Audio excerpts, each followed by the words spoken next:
A few years ago, I started on the journey of a lifetime to some of the most extraordinary places on the planet. I think I trod on some sardines.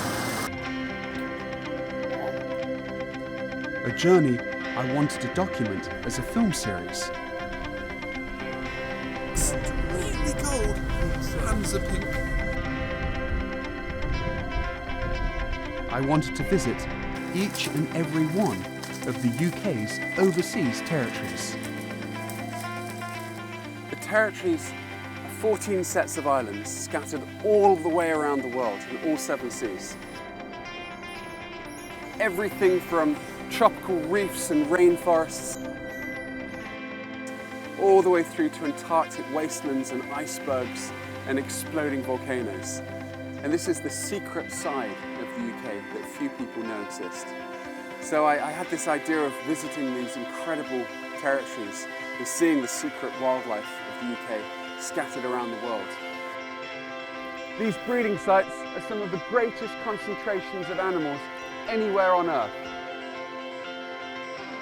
I had this idea about 5 years ago, so I decided to self-fund it. I used every penny of the money from my books. I mortgaged my company. I took every loan I could get.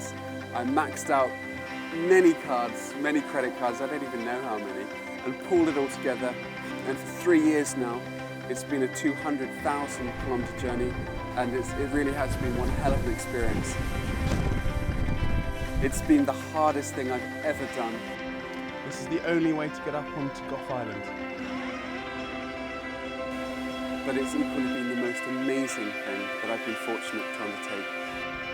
What a way to go to one of the most remote islands in the world. Many of the territories include the most remote inhabited islands in the world.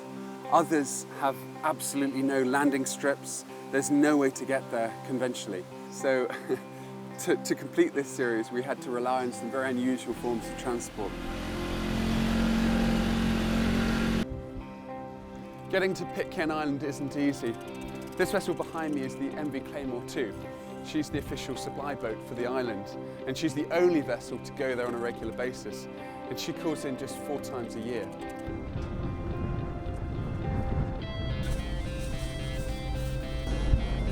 But there was one territory that was so hard to reach, I didn't think I'd make it. But I think the jewel in the crown, the absolute triumph of this whole project, and the one that we'd be most honoured to be able to film, is the British Indian Ocean Territory, the Chagos archipelago. That journey had to start in the urban jungle of Male, the capital of the Maldives, where we eventually found passage to the southernmost island in the Maldives, and from there we could travel on to the Chagos archipelago. So we're off on to Chagos now. But this territory has been by far the most complex. It's taken 3 years to negotiate permission. It's taken, well over a year to organise a boat. So out of the 21 locations on this series, this has been by far the hardest to organise. From here on in, it's going to be smooth sailing all the way. Well, that's what I thought.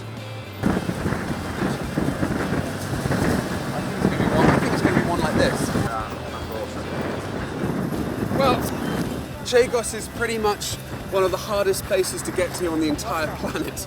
We've chartered this donny, a Maldivian dhow, and we're going to set out now and go down south to get to the island of Gan. No one knows exactly how long it's going to take. It should be about 2 days. And then we've arranged for a charter yacht called the Jerrycan to meet us in Gan. So with a bit of luck, she'll be waiting for us, and then we head south further to Chagos. So let's see how it goes. But the journey to Gan was far from plain sailing.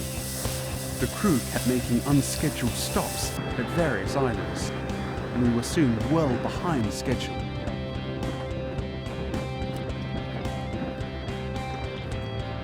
They're not the best of crews. We're making tracks now, I think, so it'll be probably 2 days late to Gan, but we'll get there. Finally, back on course for Gan, I started to relax. Until another problem reared its head. We somehow got 2 stowaways. We don't know where they came from or what they're doing, but I think we're just dropping off a nice lady and a gentleman off this island, and then they're continuing on. And they promised us that we're not staying here, so fingers crossed we're going to keep on, and then in the middle of the night arrive again. Then a few more unscheduled stops, until finally we made it to Gam, and there was the jerry can. Time to transfer the gear and start on the final leg of the journey.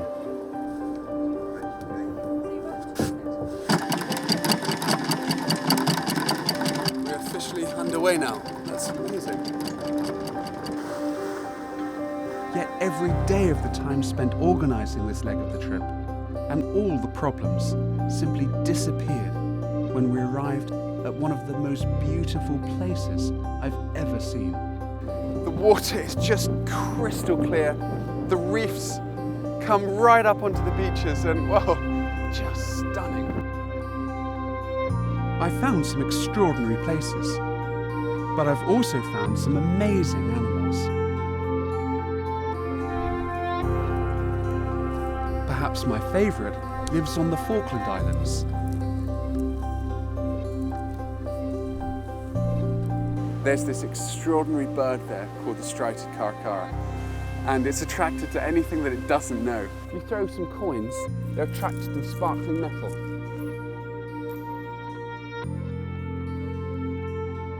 It's a kleptomaniac by nature. It'll try and steal anything it can get its beak around.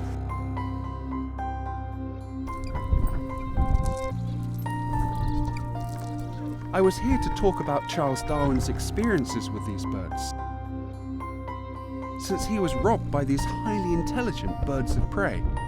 And I sat down amongst a load of these striated caracaras and just put my bag down. Poor old Darwin didn't have much luck with the birds either. These spectacular striated caracaras, they stole his leather bag, his hat and his compass. And this striated caracara hopped over, opened the bag and steals my notes. Give that back. And just runs off with it. And so I start chasing after this bird that has stolen my things, just like he did to Charles Darwin. And while I'm doing this, all his buddies come in and take up my wallet, open it and steal all my money. And they stole about £10 in coins and flew off with them. We had to shoot this series on a shoestring budget, but we still had to capture the beauty and drama of the overseas territories. And that meant using whatever tricks we could. One of the cameramen, Simon, being hoisted out on a Zodiac winch to film icebergs. And the poor chap nearly being slammed into icebergs and over ice floes.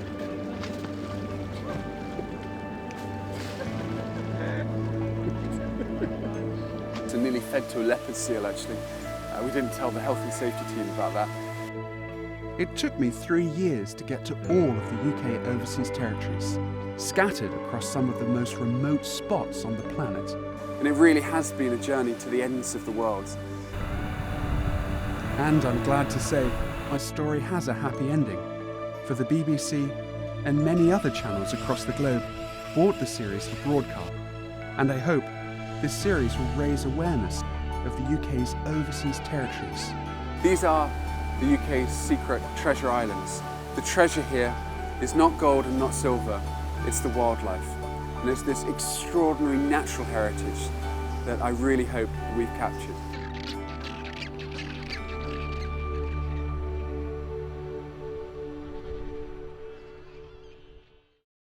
The Britain's Treasure Islands book explores the unique wildlife, cultures and history of all of the UK overseas territories. Visit britain.treasureislands.com for details. In sincere thanks to Lord Ashcroft for funding the donation of 1 copy of the Britain's Treasure Islands book to every secondary school across the UK and her overseas territories. Thanks also to all Kickstarter backers and all sponsors and partners for making the 40 mini-documentaries possible.